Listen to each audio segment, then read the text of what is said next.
नमस्कार, मी आहे दीपाली आणि माझ्या चॅनलवर तुमचे स्वागत आहे. मी कथा घेऊन येत आहे विधिलिखित भाग 26. नव्यासोबत आज कीर्ती पण होती. तिला कॉलेजला लेक्चर नव्हते.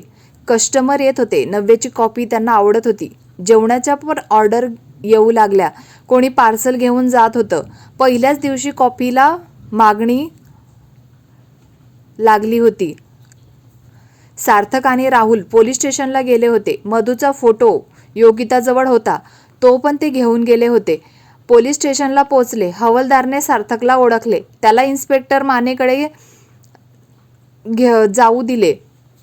बोला सार्थक सर, आमच्याकडे कसे काय येणे केले? इन्स्पेक्टर म्हणतात.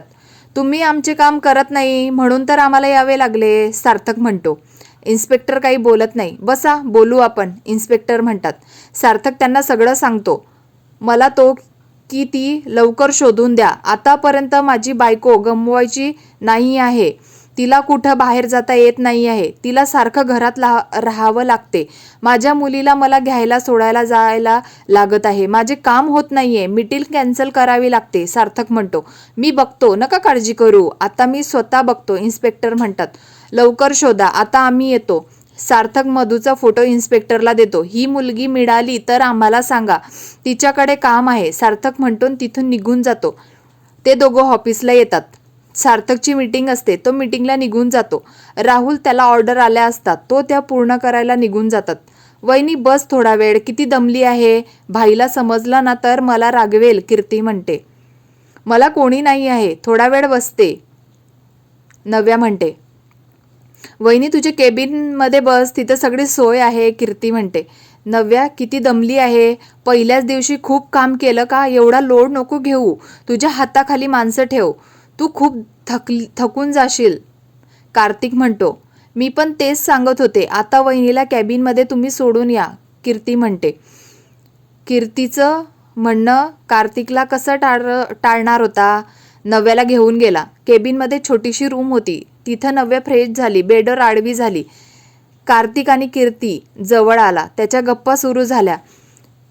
कीर्तीला पण कार्तिक आवडायला लागला आहे. तिला ते समजत नाही आहे. त्याच्यासोबत बोलायला आवडतं. आता तो जाणार तर दुःख होत आहे. तिचा नंबर पण तिने त्याला दिला. वेळ मिळेल तेव्हा मला कॉल करत जा, कीर्ती म्हणते. पोलीस त्यांचे काम करत होते. त्यांना मुंबईच्या बाहेर मधू दिसली. ती वडापाव विकत होती. पोलिसांना तिला पकडले. मी काय केले आहे? असे पकडून का घेऊन जात आहे? मधू म्हणते. तुझे नाव मधू आहे ना? मिस्टर सार्थक यांनी तुझ्यावर कंप्लेंट केली आहे, हवालदार म्हणतो. सार्थक सर, त्यांनी कशी काय कंप्लेंट केली? मी तर काहीच केलं नाही आहे, मधू म्हणते. आता ते पोलीस स्टेशनमध्ये गेल्यावर समजेल तू काय केलं आहे, काय केलं नाही आहे, हवालदार म्हणतो. मधूला पोलीस स्टेशनमध्ये घेऊन जातात. इन्स्पेक्टर सार्थकला सगळं सांगतो. मधू मिळाली आहे, लवकर या. सार्थक आनंद होतो. मधूकडून काहीतरी माहिती मिळेल. तो राहुलला सांगतो. राहुल पण त्याचे काम पूर्ण करतो. सार्थक मेरीसोबत बोलून घेतो. पुढचे तू बघून घे, सार्थक म्हणतो. राहुल आणि सार्थक साऊला आणायला जातात. तिला स्कूलमधून घेऊन घरी सोडतात. नव्याला पण घ्यायला जायचे असते. तो आधी पोलीस स्टेशनमध्ये जाणार असतात. साऊला योगिताजवळ ठेवतो. मधू मिळाली एवढं सांगून पोलीस स्टेशनमध्ये जातात. नव्याला जाग येते. ती फ्रेश होते. केबिन बाहेर येते. आता ऑफिस सुटले असते. परत गर्दी व्हायला लागली होती. परत नव्या बिझी झाली. कीर्ती तिला मदत करत होती. बाकीसाठी वेटर होते. नव्याला खूप छान वाटत होते. पहिल्याच दिवशी किती छान गर्दी झाली आहे. तिची कॉफी आवडली आहे. ज्यांना आवडली त्यांना मित्रांना, फॅमिली मेंबरला सांगत आहे. सार्थक आणि राहुल पोलीस स्टेशनला आले. सार्थकला बघून मधूचे डोळे भरून आले. दादा अजून चांगले दिसायला लागले आहे. वहिनीचं काय झालं आहे विचारावे लागेल, मधू विचार करत असते. नव्याला कार्तिक पण मदत करत असतो. कीर्ती बघत असते. वेटर पटपट बाहेर ऑर्डर घेऊन जात होते. सार्थक इन्स्पेक्टर सोबत बोलून मधूकडे गेला. ती भरल्या डोळ्यांनी सार्थककडे बघत होती. मधू अशी सोडून का गेली, सार्थक म्हणतो. दादा कसे आहे, घरात कसे आहे? वहिनी समजलं, खूप वाईट वाटलं, मधू म्हणते. मधू, नव्या जिवंत आहे. मला गुंडस मुलगी पण आहे. मला जाणून घ्यायचे आहे, तू नोकरी का सोडलीच? दादा सगळं सांगते. माझा वडापावची गाडी तशीच आहे. आपण आधी तिकडे जाऊन ते मध्ये तरी ठेवून देते, कोणी पण घेऊन जाईल, मधू म्हणते. सार्थक आणि राहुल इन्स्पेक्टरला भेटतात, मधू सोबत जातात. मधू सांगते तसं ते जात होते. ते पोचल्यावर मधूने सगळं आवरले. किती पैसे जमा झाले होते ते घेतले. भाजी आणि विकलेलं पीठ, भिजवलेलं पीठ नीट झाकून ठेवले. सार्थक आणि राहुल सोबत बोलायला येते. आता विचारा दादा, काय विचारायचं आहे? मधू म्हणते. घरी जाऊन मग बोलू, नव्याला पण घ्यायला जायचं आहे, तिच्यासोबत कीर्ती पण आहे, सार्थक म्हणतो. ते हॉटेलला जातात. नव्या तिचं आवरत होती, तिला घरी जायचे होते. आता ऑफिससाठी कोणी कस्टमर नव्हते. सार्थकने बेस्ट सेफ हॉटेलमध्ये ठेवला होता. त्याच्या हाताखाली कुक होते, छान जेवण बनवत होता. सार्थक हॉटेलला आला. नव्या सार्थकची वाट बघत होती, एकटी तर जाऊ शकत नव्हती. सार्थक नव्याजवळ आला. राहुल मधूला घेऊन येत होता. नव्याचे लक्ष मधूकडे गेले. मधू आहे का?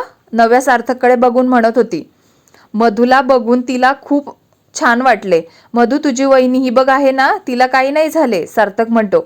मधू तर नव्याकडे बघत राहिली. नव्याचं मधूला हाक मारली. मधूने नव्याला हात लावून पाहिले. तिला खूप आनंद झाला होता. नव्याने जेव्हापासून लग्न करून आली, तिने कधीच तिला नोकर म्हणून समजले नाही. कुठं पण सोबत, किचनमध्ये तर गप्पा, गार्डनमध्ये फिरणे. मधूला कोणीच नव्हतं, ती त्यांच्या घरात राहत होती.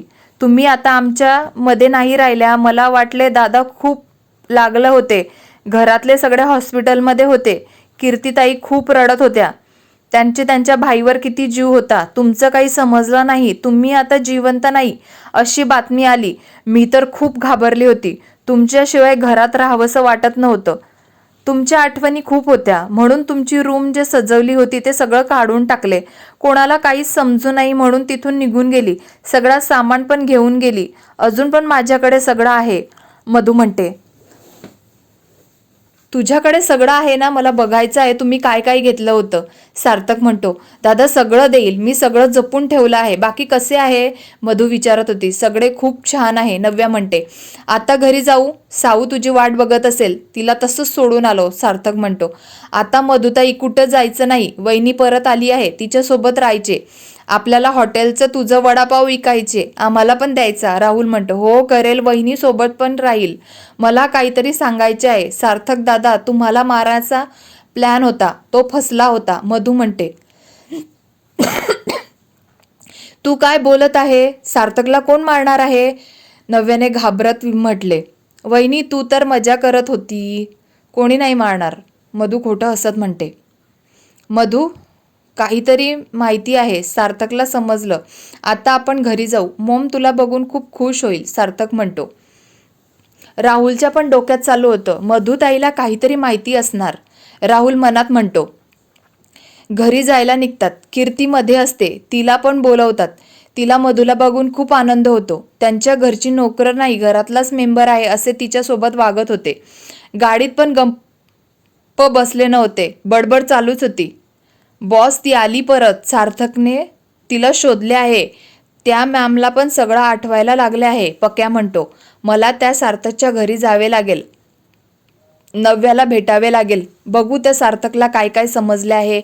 माझ्या म्हातारीला पैशांचे समजले नाही का, रुपेश म्हणतो. कथा आवडत असेल तर लाईक करा, शेअर करा, कमेंट्स करा. पुढील भाग ऐकायचा असेल तर सबस्क्राईब करा, मला सपोर्ट करा. धन्यवाद.